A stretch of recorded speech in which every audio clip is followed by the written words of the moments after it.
இன்றைக்கு நம்ம ரொம்ப அருமையான ஒரு கதை பார்க்க போகிறோம்.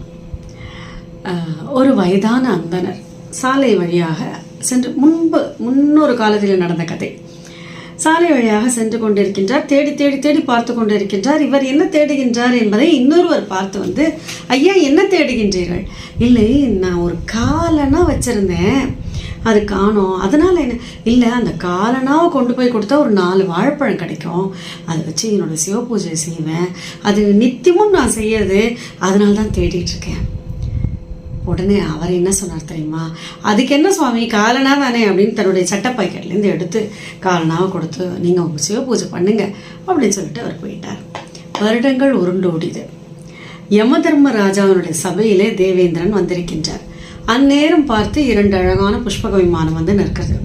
யமதர்ம ராஜா ஒரு ரத்தன ஆசனத்தையும் தங்கை ஆசனத்தையும் தயார் செய்து வைத்துக் கொண்டு வாசலுக்கு ஓடுறார் வந்தவர்களை வரவேற்பதற்காக.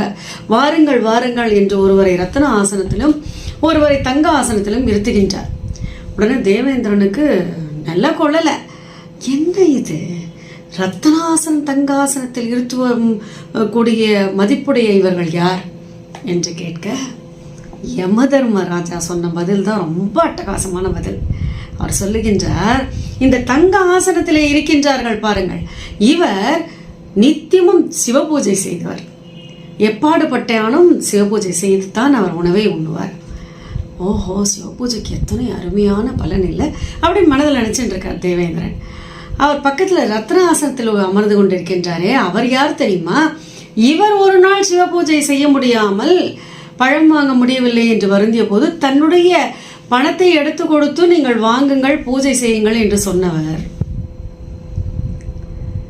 அதாவது பூஜை செய்வது நல்ல விஷயம், பூஜை செய்வதற்காக பொருளுதவி செய்தாரே.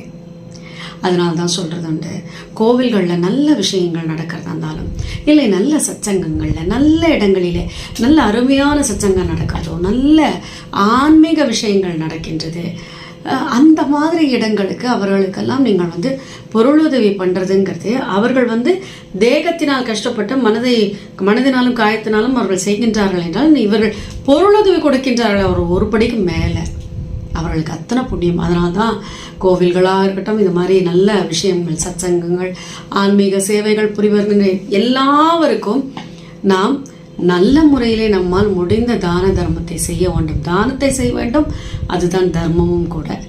அருமையான கதை இல்லையா?